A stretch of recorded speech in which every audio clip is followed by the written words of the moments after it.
क्या एसडीएम ज्योति मौर्य के प्रेमी होमगार्ड कमांडेंट मनीष दुबे का इतिहास विवादों से भरा हुआ है? अपने विवादित कामों की वजह से हमेशा मीडिया की सुर्खियों में रहे हैं। क्या एसडीएम ज्योति मौर्य दुनिया की चकाचौंध के चक्कर में अपने आप को भूलकर और फर्श से अर्श की ओर देखने पर जमीनी हकीकत भूल गईं और उनके पैर जमीन पर लड़खड़ा गए और जिसके कारण धड़ाम हो गई?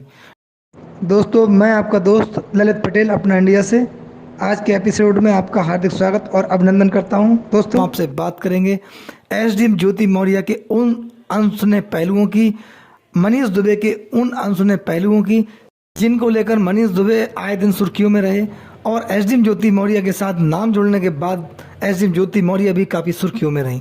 और ज्योति मौर्य की जो ज़मीनी हकीकत है वो क्या है, मनीष दुबे की जो ज़मीनी हकीकत है वो क्या है, उस पर हम आप लोगों से आज विस्तार से चर्चा करेंगे, बात करेंगे और आपको बताएंगे कि ये पूरे प्रकरण में एसडीएम ज्योति मौर्य का मामला क्या है, एसडीएम ज्योति मौर्य कहाँ पिछड़ गई या कहीं समझने में भूल कर गई। दोस्तों, पहले हम आपसे बात करेंगे मनीष दुबे की। मनीष दुबे होमगार्ड कमांडेंट अपने पद पर जब से बने, जब से इनकी पुलिस विभाग में नियुक्ति हुई, उसके बाद ये विवादित रहे। मनीष दुबे जब भी जिस जिला में पोस्टेड रहे, जहां पर भी रहे, उनका विवाद कहीं ना कहीं होमगार्ड से रहा, अपने अधीनस्थ अन्य कर्मचारियों से रहा। यानी कि अगर देखा जाए तो अपने पद की हनक प्रथम दृष्टया इन्होंने अपने समकक्ष काम करने वाले लोगों पर या फिर अपने जो इनसे नीचे ओहदे पर जो अधिकारी या कर्मचारी काम कर रहे हैं उन पर दिखाना स्टार्ट की और कहीं ना कहीं वो लोग इनसे असहज महसूस करने लगे, असहज रहने लगे। इसके चलते मनीष दुबे अमरोहा में पोस्टेड रहे होमगार्ड कमांडेंट। वहाँ पर इनका होमगार्ड से विवाद रहा और उन होमगार्ड्स का दोष क्या था? केवल इतना दोष था कि एक बार वो अपने संगठन में चले गए और संगठन में जाने की वजह से उनके नाम मीडिया में आ गए। होमगार्ड कमांडेंट साहब को ये बात बर्दाश्त नहीं हुई कि एक होमगार्ड जिसके नाम मीडिया में आ रहे हैं, यानी कि वो कहीं ना कहीं चर्चित या पॉपुलर हो सकते हैं और मैं होमगार्ड कमांडेंट मनीष दुबे हूँ, मेरा नाम मीडिया में ही आना चाहिए। जबकि ये लोग होमगार्ड हैं, इनके नाम प्रेस में कैसे छप गए, मीडिया में कैसे आ गए, ये लोग कहीं ना कहीं पॉपुलर हो सकते हैं। ये हनक अपने पद की मनीष दुबे से बर्दाश्त नहीं हुई और उन होमगार्ड्स के खिलाफ इन्होंने कार्रवाई स्टार्ट कर दी। दोस्तों, वो कार्रवाई इस प्रकार की कि किसी की रोजी रोटी, यानी कि होमगार्ड की सैलरी कितनी होती है हम और आप अच्छी तरह जानते हैं। उसका परिवार की जो गुजर बसर है, उसके बच्चों का जो शिक्षा का खर्च है वो इसी से निकलता है। इतनी कम सैलरी होती है, उससे अपना परिवार मैनेज करते हैं और होमगार्ड अपने ड्यूटी के प्रति कितना वफादार होता है ये हम और आप जानते हैं। उसकी सैलरी कम होती है लेकिन उसकी जो ड्यूटी है वो कठिन होती है। जहाँ नुक्कड़ चौराहे, बैंक, कहीं ना कहीं जहाँ भी देखें होमगार्ड खड़े होते हैं और जो काम कोई पुलिस का अधिकारी या कर्मचारी ना करे वो काम होमगार्ड को करना पड़ता है। ये कड़वा सत्य है, ये सच्चाई है। लेकिन उन होमगार्ड्स के खिलाफ मनीष दुबे ने कार्रवाई की जो कहीं ना कहीं देखा जाए पीड़ित हुए और उन लोगों के खिलाफ इस प्रकार कार्रवाई की कि वो लोग बर्खास्त हो गए। 8 होमगार्ड्स को मनीष दुबे ने बर्खास्त करने का काम किया।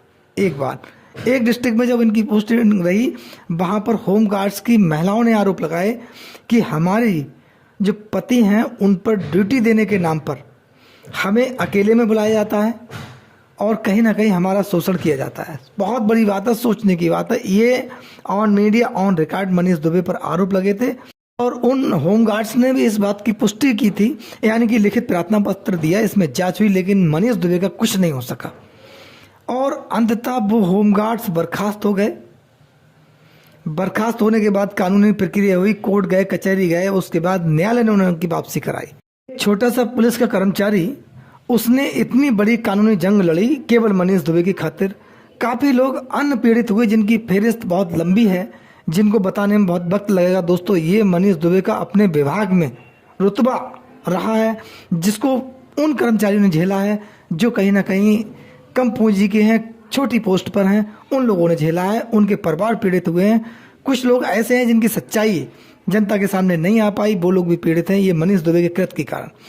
तीसरा बात, ये मनीष दुबे पर तमाम महिलाओं के आरोप आए दिन लगते रहे हैं। जहाँ पोस्टिंग रही है वहाँ पर चाहे होमगार्ड्स हो, चाहे कोई पुलिसकर्मी हो, तमाम आरोप महिलाओं ने मनीष दुबे पर लगाए हैं। यानी कि इसी क्रम में मनीष दुबे की पत्नी तनु पारासर भी आई और तनु पाराशर से भी मनीष दुबे का प्रेम विवाह हुआ। लेकिन सबसे बड़ी बात यह है कि तनु पाराशर ने विवाह के बाद जब मनीष दुबे से उनका विवाद हुआ तब मनीष दुबे पर बहुत बड़े आरोप लगाए और उन्होंने कहा कि मनीष दुबे का मुझसे विवाह होने से पूर्व अन्य महिलाओं के साथ विवाह हो चुका है, यानी कि अन्य 3 महिलाओं से मनीष दुबे ने शादी कर ली है और उनके साथ भी वही बर्ताव किया है जो आज मेरे साथ हो रहा है। उन महिलाओं को भी धोखे में रखकर शादी की और छोड़ दिया और आज तनु पाराशर भी कानूनी जंग लड़ रही है मनीष दुबे के साथ, उन्होंने साहस किया। यानी कि देखा जाए तो मनीष दुबे का जो इतिहास है वो कहीं ना कहीं विवादों से घिरा हुआ है। इसी बीच में एक बहुत बड़ा ट्विस्ट आता है एसडीएम ज्योति मौर्य का, जिनका नाम मनीष दुबे के साथ जुड़ा। किस प्रकार जुड़ा, उनके पति ने किस प्रकार के जो आरोप लगाए थे वो हमने और आपने देखे सुने, यानी कि गंभीर प्रवृत्ति के आरोप थे।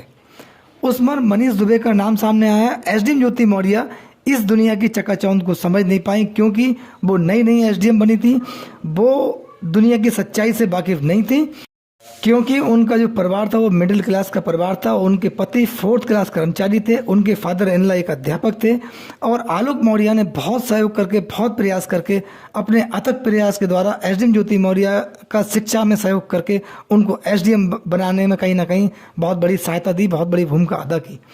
इस बात को एसडीएम ज्योति मौर्य नहीं समझ पाई, वो अपनी जमीनी हकीकत को समझने में नाकाम रही। इस चकाचौंध की जिंदगी में उन्होंने अपने पैर फर्श से अर्श की ओर उठा लिए, जिससे कि वो उनके पैर लड़खड़ा गए और वो इस प्रकार से गिरी कि उनका सामाजिक स्तर, जमीनी स्तर जो था वो खत्म हो गया। एक प्रकार से उन्होंने देखा जाए तो अपना पूरा कैरियर खराब जैसा कर लिया क्योंकि आज वो समाज के सामने खड़े होने में अक्षम है। समाज के सामने कभी एसडीएम ज्योति मौर्य अपने आप को स्थापित करने में सफल नहीं हो सकती क्योंकि उनका स्तर काफी नीचे गिर चुका है, सामाजिक स्तर। दोस्तों, यहाँ पर सोचने की बात यह है, धन संपदा एक अलग चीज होती है लेकिन व्यक्ति का जो सामाजिक स्तर होता है वो भी अपने आप में एक मायने रखता है, जो एसडीएम ज्योति मौर्य ने कहीं देखा जाए तो खो दिया, जिसे हासिल करना एसडीएम ज्योति मौर्य के लिए अपने इस जीवन काल में असंभव है। दोस्तों, यहाँ पर हमने जो प्रकाश डाला है वो मनीष दुबे के उन कृत्यों पर डाला है, एसडीएम ज्योति मौर्य के द्वारा जो कृत्य किए गए उन पर डाला है, क्योंकि ये दोनों प्रशासनिक अधिकारी हैं। इनके व्यवहार और चाल चलन और इनकी कार्यशैली जो है वो का असर सीधे सीधे देश की जनता पर पड़ता है। एसडीएम ज्योति मौर्य पर काफ़ी भ्रष्टाचार के आरोप लगे, उनके पति ने ही लगाए, उन पर अवैध धन वसूली के आरोप लगे, यानी कि मनीष दुबे पर भी अवैध संपत्ति के आरोप लगे हुए हैं। इस पर देश की जनता का भी हक बनता है कि उन पर जांच हो, उनके खिलाफ कानूनी कार्रवाई हो। एसडीएम ज्योति मौर्य और मनीष दुबे पर जिस प्रकार से अवैध संपत्ति के जो आरोप लगे वह देश की जनता, देश हित में नहीं है क्योंकि ये दोनों प्रशासनिक अधिकारी हैं, इनके कृत्य क्षम्य नहीं है। जो एसडीएम ज्योति मौर्य का अपने पद पर रहते हुए जो व्यवहार है, जो कार्यशैली है, मनीष दुबे का अपने पद पर रहते हुए जो व्यवहार है, कार्यशैली है, वह कहीं ना कहीं देखा जाए तो देश की जनता और देश हित में नहीं है। ऐसा लोगों को कहना है, लोगों की राय है। दोस्तों, इस पूरे प्रकरण में आपका क्या कहना है, आपकी क्या राय है? क्योंकि आप देश के जागरूक नागरिक हैं, अपनी राय हमें कमेंट्स बॉक्स में जरूर दें।